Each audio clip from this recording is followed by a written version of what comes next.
Where is the humanity? That cry from vendors and passers-by in the vicinity of the Kingston Public Hospital in Kingston after an ailing man was reportedly left languishing at the gates for days. Now, our news team, which was in the area, sought to highlight the man's plight.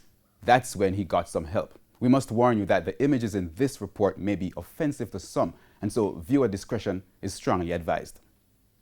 At the corner of North Street and Princess Street in downtown Kingston, mere meters from the gate of the Kingston Public Hospital, this man lies helplessly, seemingly at death's door.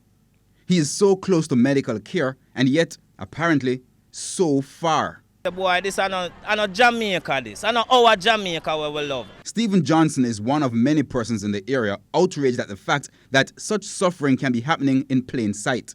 TVJ News just happened to be passing on North Street on Tuesday when the situation was brought to our attention. We were told that the sick man had been lying on the sidewalk for at least 3 days. I don't see nobody try carry move. Only thing I notice a lady carry some water go give him. And when I realize that she give him some water and the sun still a pelt him, I carry a box go put over him head. And when we put over the box now, so 1 and 2 people start ask what the reason why I'm dead. So and we start finding out say what the hospital receive him over there. I don't know for what reason. So after 3 days, but mere minutes after TVJ News arrived, workers from the hospital came out with a gurney.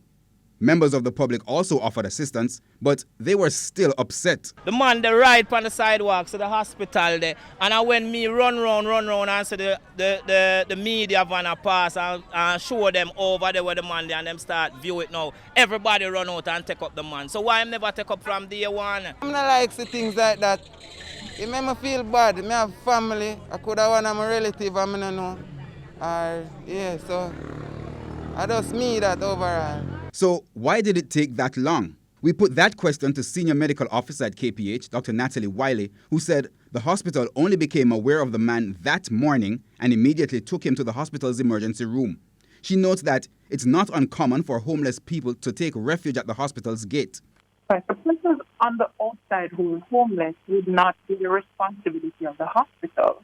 They would be the responsibility of the local government authorities. But from time to time, as in this situation, we do get involved because as a hospital, we have a responsibility to provide care to persons who need it. So once it was brought to our attention, then the instructions were given for our team members to go outside and bring him inside. Despite the explanations, those who saw his ordeal and helped say it's basic humanity that should not have taken the intervention of TVJ News to spark action. I never take up from day one. It's really against humanity. Please, I beg you not make this happen in Jamaica no more. Everyone feels fend for them one another. Seriously, only if I could have get by my work, I like assist, help people who need help. And I just money me that work for them. I was a porter. So I like assist them with it. Dr. Wiley says the man is now in stable condition on one of the hospital's wards.